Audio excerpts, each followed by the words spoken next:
Now here's the part where I tell you what type of man I think would be a good fit for me. And that's kind of hard because everyone's so different. And I can go through my list of things that I think might work and then meet someone who may not necessarily have those qualities but still be a perfect fit. But I will tell you that chemistry is important to me. And what I love about chemistry is that you can't manufacture it. Either you click or you don't click with a guy. Sometimes you meet a guy who just sort of, you can run down the list of things that you like, and he fits all those qualities, and there's just not that chemistry. And so I think one of the beauties of it is that it's mysterious. The basic qualities, age, I'd say somewhere between 38 and 50. Hopefully that's pretty broad enough in age.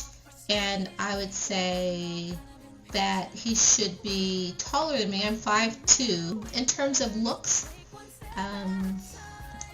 that's, it's one of those things where it just works or it doesn't work. It's not something where I could say, oh, the guy has to look like this. He has to be really attractive.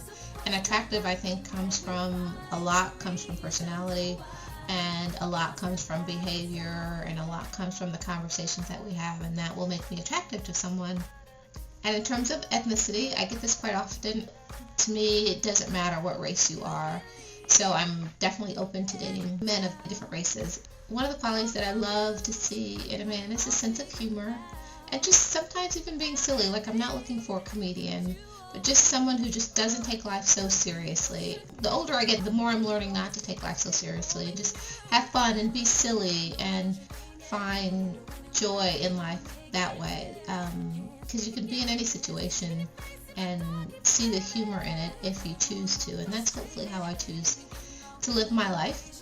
I think a man who's a Christian is important to me, someone who has a relationship with Christ and can share that element with me in my life, since my relationship with Christ is such a daily part of my life, just in terms of praying and my thought process. It would be nice to be with someone who shares that as well. Is someone has a bit of adventure, or who's open to adventure, trying something new, whether it's a new restaurant or going on a new trip. So that's important. And let's see, I don't have a specific income requirement or educational requirement in terms of who the guy is. I'm really open to men who I can just have an intelligent conversation with. And I know my father never graduated from high school, and he had best friends who were attorneys and best friends who were janitors, and none of that really mattered to him. He was just a person who you could have a really intelligent conversation with, and he expected that of others. And I think that that's one of the things that I saw and appreciated about him that I would love to see in the guy that I end up with. I think that's everything you need to know.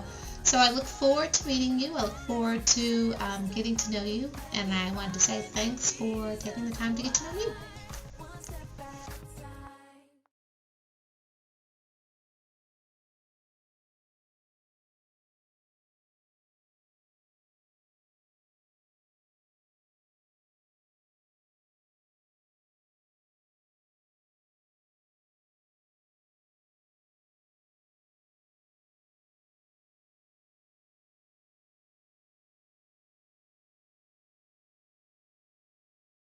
I've dated people from all races. And so